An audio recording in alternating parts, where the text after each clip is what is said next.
मोदी शेर है या बिल्ली है, हम उस पर चर्चा नहीं करना चाहते, क्योंकि जो लोग सिर्फ बकवास करते हैं हम उनको लेकर चर्चा करना नहीं चाहते। लेकिन मंदिर से रोजगार तो नहीं होगा। अब भीख मांग सकते हैं, लेकिन हम भीख मांगों का देश तो नहीं है। नहीं, हिंदू बिल्कुल भी खतरे में नहीं है। आज हिंदुओं को भी ज़्यादा कीमत पे राशन लेना पड़ रहा है। एक आदमी देश भर में इतना झूठ बोल चुका है अपनी ज़िंदगी में कि उसको देखकर तो मतलब जो सच में झूठ बोलता है वो भी शर्मा जाएगा। लेकिन अगर आत्मनिर्भर ही बनना पड़ेगा तो वो अमित शाह के बेटे को आत्मनिर्भर क्यों नहीं बनाते हैं। हम बेरोजगारी के खिलाफ लड़ने के लिए आज यहाँ पर दिल्ली में आए हुए हैं। तो बेरोजगारी तो मोदी सरकार कर रही है नहीं, देश में सब खुशहाली है, राम राज आ गया, अच्छे दिन आ गए। हाँ, देश भर में जो 2 करोड़ नौकरी देने के वादे किए थे प्रधानमंत्री जी ने आने से पहले, हम जानना चाहते हैं कि कितने सारे लोगों को, युवाओं को उन्होंने जॉब दिया है। हम तो जानते हैं उल्टा कि उन्होंने LIC को बेसरकारी करने की घोषणा करने पर लगे हुए हैं। उन्होंने बैंक को बेसरकारी करने पर तुले हुए हैं। उनको रेल को उन्होंने बेसरकारी करने पर तुले हुए हैं। रेल के हमारे नॉर्थ ईस्ट की जो तरफ की रेलवे है वहाँ से लाखों लोगों की मतलब जॉब जाने वाली है। हम तो ये जानते हैं। तो अगर जो जॉब कर रहे हैं उनकी जॉब चली जाएगी तो नए लोगों को जॉब कहाँ मिलेगी। इस देश में कोई जॉब नहीं है, कोई नौकरी नहीं है। अभी भारतवर्ष पूरे पृथ्वी में सबसे ज़्यादा युवाओं छात्रों की मतलब देश है, और यहाँ पे सबसे ज़्यादा बेरोजगारी है, सबसे ज़्यादा भूखमरी है। यहाँ पे नेताओं को पूछने पर कहते हैं कि पकौड़े तलो, जॉब बनाओ, लेकिन हम जानते हैं कि जॉब बना के और पकौड़े तल के देश नहीं चलने वाला। युवाओं के हाथ में पुख्ता नौकरी चाहिए, सरकारी नौकरी चाहिए। लेकिन सरकार कह रही है भाई आपको देखना पड़ेगा, खुद से आत्मनिर्भर बनना पड़ेगा। आत्मनिर्भर तो बनना पड़ेगा, ये हमको पता है, लेकिन अगर आत्मनिर्भर ही बनना पड़ेगा तो वो अमित शाह के बेटे को आत्मनिर्भर क्यों नहीं बनाते हैं। उनको तो बिठा कर रखे हैं BCCI के चैनल के मतलब हेड ऑफिस पे।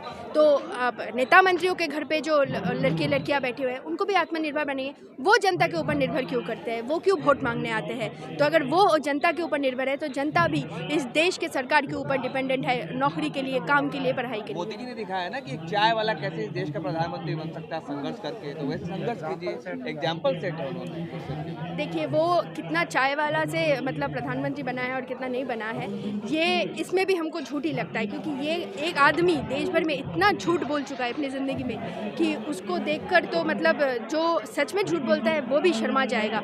कि इसीलिए हम कैसे यकीन कर ले। और जो भी उन्होंने रास्ता चुना है वो एकदम फैसिज्म का रास्ता है। वहाँ पे धर्म के नाम पे राजनीति किया जाता है और धर्म के नाम पे लोगों को अलग करके वो आज क्षमता पे आए हुए हैं। ना भाई हिंदू खतरे में, हिंदू को बचाना जरूरी है, नहीं तो मुसलमान हावी हो जाएंगे पूरा। नहीं, हिंदू बिल्कुल भी खतरे में नहीं है। आज हिंदुओं को भी ज़्यादा कीमत पे राशन लेना पड़ रहा है। मतलब केरोसिन तेल का कीमत आप देख सकते हैं कि 15 रुपये 17 रुपये लीटर से लेकर आज 115 रुपये हो चुका है। तो हिंदुओं भी केरोसिन तेल 115 से खरीदते हैं और मुस्लिम भी केरोसिन तेल 115 से खरीदते हैं। पेट्रोल डीजल का दाम बढ़ चुका है, सब्जी का दाम बढ़ चुका है, अनाज का दाम बढ़ चुका है। तो इसका इफेक्ट जैसे हिंदू पे पड़ता है वैसे मुस्लिम पे भी पड़ता है। मुसलमान टाइट हो रहा ना। लेकिन इससे तो हिंदुओं भी टाइट हो चुके हैं। बाजार में जब जाते हैं तो हिंदू मिडिल क्लास लोग भी टाइट हो चुके हैं, क्योंकि थैला लेके जाते हैं और जितना लेकर जाते हैं उससे ज़्यादा तो सब्जी आता नहीं है घर पे। इसीलिए भूखमरी से हिंदू को भी ज़्यादा टाइट होना पड़ रहा है। मंदिर बन गया ना, मंदिर बन गया, लेकिन मंदिर से रोजगार तो नहीं होगा।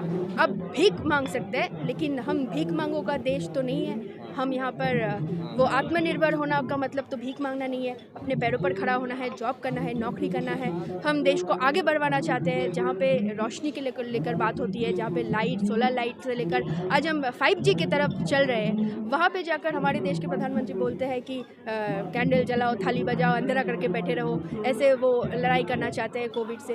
तो हम देश को पीछे की तरफ नहीं देखना चाहते, हम आगे की तरफ लेकर जाना चाहते हैं। मोदी जी तो 5G ला दिया, 5 ट्रिलियन इकोनॉमी हम जो की ओर बढ़ रहे हैं, दुनिया में 5वीं सबसे बड़ी इकोनॉमी बन गए, ब्रिटेन पीछे हो गया हमसे। ये सब तो शायद सुनने में आता है, लेकिन गरीबों में ऐसा नहीं होता है। हम जानते हैं कि किसानों के घर पे कितने सारे आत्महत्याएं हुई थे। इसी दिल्ली शहर में किसान मतलब एक से बढ़कर एक दिन बैठे रहे, धूप में, छाँव में, ठंडी में, और अपने हक के लिए लड़ते रहे।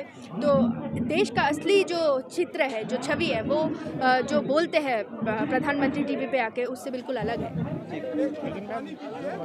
बीजेपी के वोटर जो है वो कहते हैं अगर पेट्रोल या डीजल महंगाई बढ़ भी गई 200 रुपये लीटर भी 5,000 हो जाता तब भी हम बीजेपी के वोट खरीदा, शेर हमने शेर शेर शेर मोदी शेर है। देखिए, मोदी शेर है या बिल्ली है, हम उस पर चर्चा नहीं करना चाहते, क्योंकि जो लोग सिर्फ बकवास करते हैं हम उनको लेकर चर्चा करना नहीं चाहते।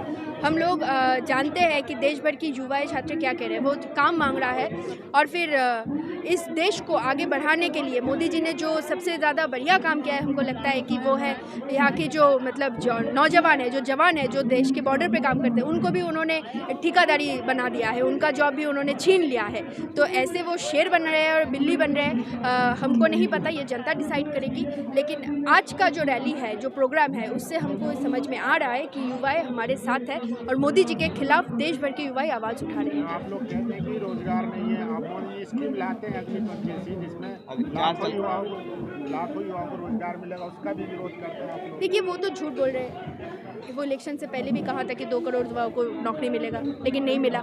पश्चिम बंगाल में एक बैठी हुई है जो बोलते हैं कि 10 लाख युवाओं को नौकरी देंगे इलेक्शन से पहले, और देश में एक बैठे हुए हैं जो बोलते हैं 2 करोड़ युवाओं को नौकरी देंगे। अभी दोबारा से इलेक्शन आ रहा है, फिर से झूठ बोल रहे हैं। हम इस बात पे जाना ही नहीं चाहते, हम इस सरकार को ही बदलना चाहते हैं और युवाओं के हाथ में काम देना चाहते हैं।